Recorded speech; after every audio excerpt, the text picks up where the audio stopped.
என் அன்பு சகோதர சகோதரிகளே, ஆண்டவராகிய இயேசு கிறிஸ்துவின் நாமத்தில் அன்பின் வாழ்த்துக்கள். இந்த நல்ல நாளிலும் தேவனுடைய பிள்ளைகளே, நம்ம தாழ்மையை குறித்து ஒவ்வொரு நாளும் தியானித்து கொண்டிருக்கிறோம். அந்த வரிசையில் இன்றைக்கு மனத்தாழ்மையை குறித்து நான் உங்களோடு சில காரியத்தை சொல்ல போகிறேன். பாருங்க, ஆண்டவராகிய இயேசு கிறிஸ்து நமக்கு கற்றுக் கொடுத்தார். நான் சாந்தமும் மனத்தாழ்மையுமாய் இருக்கிறேன், என் நுகத்தை ஏற்றுக்கொண்டு என்னிடத்திலே கற்றுக்கொள்ளுங்கள். அப்போ தாழ்மையை இயேசுவினிடத்துல தான் கற்றுக்கொள்ளணும்னு கடந்த சில நாட்களாக தாழ்மையை குறித்து நம்ம தியானிக்கிறோம். தாழ்த்துறதுனால நீங்கள் குறைந்ததை போல காணப்படலாம், அல்லது இறங்கினதை போல காணப்படலாம், அல்லது உங்கள் வாழ்க்கையில் நீங்கள் ரொம்ப மற்றவங்களுக்கு முன்னால் அல்லது உங்களை எதிர்க்கிறவங்களுக்கு முன்னால் தாழ்ந்து போனதாக நினைக்கலாம். ஆனால் அப்படி அல்ல. நீங்கள் தாழ்த்த உங்களை கர்த்தர் உயர்த்துவார். நேற்றைய தினத்தில் சொன்னேன், குழந்தையை போல தாழ்த்தணும். இன்றைக்கு மனத்தாழ்மை, அதற்கு 1 பேதுருவின் புஸ்தகம் 5ஆம் அதிகாரம் 5ஆம் வசனத்தை வாசிக்கிறேன். 1 பேதுரு 5:5. அந்தப்படி இளைஞரே, மூப்பருக்கு கீழ்ப்படியுங்கள், நீங்கள் எல்லாரும் ஒருவருக்கொருவர் கீழ்ப்படிந்து மனத்தாழ்மையை அணிந்து கொள்ளுங்கள். நீங்கள் மனத்தாழ்மையை அணிந்து கொள்ளுங்கள் என்று சொல்லுகிறார். ஒருவருக்கு ஒருவர் கீழ்ப்படிந்து மனத்தாழ்மையை அணிந்து கொள்ளுங்கள். பிரியமானவர்களே, இதில் ரொம்ப அற்புதமான வார்த்தை, மனத்தாழ்மையை அணிந்து கொள்ளுங்கள் சொல்றாரு. பெருமையுள்ளவர்களுக்கு தேவன் எதிர்த்து நிற்கிறார், தாழ்மையுள்ளவர்களுக்கோ கிருபை அளிக்கிறார். நம்ம மனத்தாழ்மையை அணிந்து கொள்ளணும், நம்ம உடுத்தி கொள்ள வேண்டும், அணிந்து கொள்ள வேண்டும். அதுதான் நம்முடைய அணிகலன்களாக இருக்க வேண்டும், அது நம்முடைய அடையாளமாக இருக்க வேண்டும், அது நம்முடைய அங்கீகாரமாக இருக்க வேண்டும். பிரியமானவர்களே, நம்ம அணிந்து கொள்ள வேண்டும் என்று சொல்லுகிறார். மனத்தாழ்மை அணிந்து கொள்ளுங்கள். அப்போது நம்ம அணிந்து கொள்வதை பிறர் பார்க்கலாம். நான் ஒரு செயின் போட்டிருக்கேன் அப்படின்னா, அல்லது ஒரு வாட்ச் கட்டியிருக்கேன்னா, இதை அணிந்து கொள்ளுதல். அணிந்து கொள்வதை பிறர் பார்க்கலாம் இல்லையா? நான் அணிந்து கொள்ளுகிற சட்டையை இன்னொருத்தர் பார்க்கலாம். அப்போ அணிந்து கொள்ளும் பொழுது பிறர் பார்வைக்கு அது தெரிய வேண்டும். என்னை பார்க்கும்போதே என்னுடைய மனத்தாழ்மையை நான் காண்பிக்கிற அந்த அனுபவம் நமக்கு கண்டிப்பாக தேவை.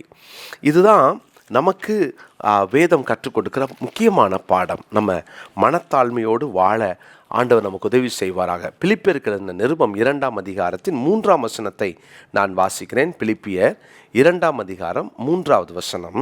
ஒன்றையும் வாதினாலாவது வீண் பெருமையினாலாவது செய்யாமல் மனத்தாழ்மையினாலே ஒருவரை ஒருவர் தங்களிலும் மேன்மையானவர்களாக எண்ண கடவீர்கள். ஒருவரை ஒருவர் தங்களிலும் மேன்மையானவர்களாக எண்ண கடவீர்கள். என்னை விட மற்றவங்கள நான் மேன்மையா நினைக்கணும். இது ரொம்ப முக்கியமான விஷயம். இது எப்போ வரும் தெரியுமா? நான் மற்றவங்களை மேன்மையாக நினைக்கணும்னா எனக்கு மனத்தாழ்மை இருக்கணும். அதனால தான் மனத்தாழ்மையினாலே ஒருவரை ஒருவர் தங்களிலும் மேன்மையானவர்களாக எண்ண வேண்டும். அப்போது இன்றைக்கி நம்ம யோசிப்போம், மனத்தாழ்மையை அணிந்திருந்தா அதன் அடையாளம் என்ன தெரியுமா? முதல் அடையாளம், மனத்தாழ்மையின் அடையாளம், நம்ம பிறரை மேன்மையாக நினைப்போம். மனத்தாழ்மையை அணிந்து கொண்டால் பிறரை மேன்மையாக பார்க்க தோன்றும். அவனை விட நான் தான் மேன்மைன்னு நினைக்கிறீங்களா? எந்த விதத்திலும் யாரையும் அப்படி நினச்சிடாதீங்க. அவனை விட நான் மேன்மை வேண்டாம் அப்படி நினைக்காதீங்க. படிப்பாக இருக்கட்டும், நீங்கள் நல்லா படிச்சிருக்கலாம், அதுக்காக இன்னொருத்தரை விட மேன்மையாக நீங்கள் உங்களை நினச்சிடாதீங்க. அது மாத்திரமல்ல, நீங்கள் உங்களுடைய ஜாதியையோ உங்களுடைய குடும்ப பின்னணியையோ அல்லது உங்களுடைய வேறு ஏதாவது பணம் பொருள் எதையாவது ஒன்று மற்றவங்களோட மேன்மை நீங்கள் நினைக்கிறீங்களா? இது பெருமையுள்ளவர்களுக்கு தேவன் எதிர்த்து நிற்கிறார். நான் தெளிவாக சொல்வேன், பரலோகத்திற்கு போக முடியாது. தாழ்மை இல்லை என்று சொன்னால் நம்ம பரலோக ராஜ்யத்துக்கு போக முடியாது. இந்த பிள்ளையை போல தாழ்த்தாவிட்டால் இயேசு ஏன் சொன்னார்? பரலோகத்துக்கு போகணும் அப்படின்னா நம்ம தாழ்த்தணும். பிரியமானவர்களே, நம்ம பிறரை மேன்மையாக நினைக்கணும். எந்த விதத்திலாவது நம்ம யாரையாவது அப்படி தாழ்மையாய் நினைத்திருந்தால் மனத்தாழ்மையை அணியலைன்னு அர்த்தம். மனத்தாழ்மையை அணிந்து கொண்ட யாராக இருந்தாலும் பிறரை மேன்மையாக நினைப்பாங்க.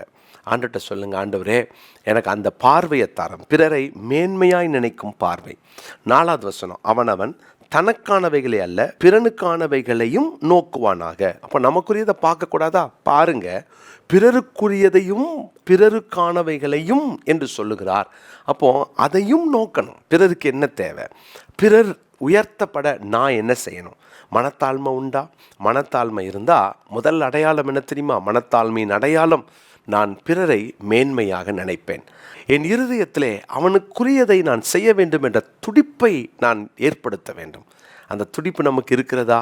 அந்த துடிப்பு நமக்கு தேவை பிரியமானவர்களே. இன்னைக்கு ஆண்டவரே, நான் தாழ்த்துறேன், இன்னும் தாழ்த்துறேன், யாரையாவது என்னை விட கீழே பார்த்துருந்தா என்னை மன்னிச்சிருங்க, எல்லாரையும் என்னை விட மேன்மையாக பார்க்க உதவி செய்யுங்கன்னு ஜெபம் பண்ணலாம். நிச்சயமாக தேவன் இந்த நாட்களில் நமக்கு இந்த கிருபைகளை தருவாராக.